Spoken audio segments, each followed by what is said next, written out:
హత్య రాజకీయాలు చేయడం మంచిది కాదంటూ మాజీ మంత్రి కేటీఆర్ చేసిన వ్యాఖ్యలపై మంత్రి జూపల్లి కృష్ణారావు ఫైర్ అయ్యారు.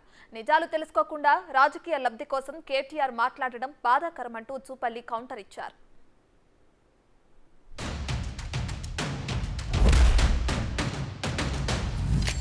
కొల్లాపూర్ నియోజకవర్గంలో ఈరోజు ఇక్కడ మా సోదరుడు మల్లేష్ గారు మర్డర్ జరిగింది. అది కూడా రాజకీయ కక్షా కార్పణ్యాలతో జరిగింది అని తెలంగాణే పెద్దలు కేసీఆర్ గారు కూడా తీవ్రంగా కలత చెందారు, బాధపడ్డారు. ఇట్లాంటి హత్యా రాజకీయాలను దయచేసి అందరం కూడా ఖండించాలి.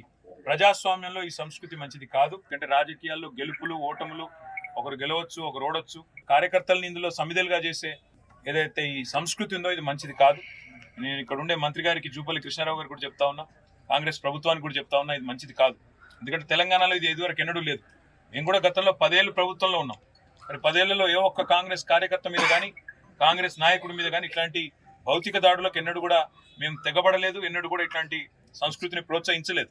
ఆనాడు కూడా మేము ఇట్లాగే అనుకుంటే, మీరు అనుకున్నట్టే మేము కూడా అనుకుంటే, ఈ ఫ్యాక్షన్ సంస్కృతిని పెంచాలనుకుంటే ఈ రకమైన పరిస్థితి ఉండేది కాదు. డిసెంబర్ 29న మల్లేష్ యాదవ్ నేతను బంధువుల చేతిలో హత్యకు గురైంది. వ్యక్తిగత కారణాల వల్ల భూ తగాదా వల్ల జరిగినటువంటి సంఘటన. దాన్ని రాజకీయంగా వాడుకోవాలని చేసిన ప్రయత్నమే బాధ అనిపిస్తుంది. నాకు హితవు చెప్పే పద్ధతిలో మాట్లాడుతున్నట్టే ఒకసారి మా చరిత్రను తెలుసుకోవాలి.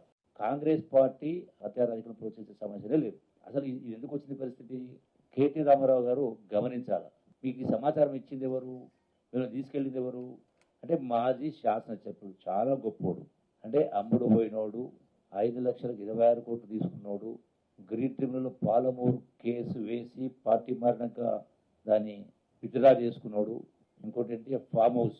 అంటే అటువంటి వ్యక్తి గుణగణాలు మీకు అర్థం కావట్లేదా? పూర్వాపరాలు తెలుసుకోవాలిగా. ఎవరి తత్వం ఏంది, ఎవరి క్యారెక్టర్ ఏంది, వాస్తవాలు ఏంది.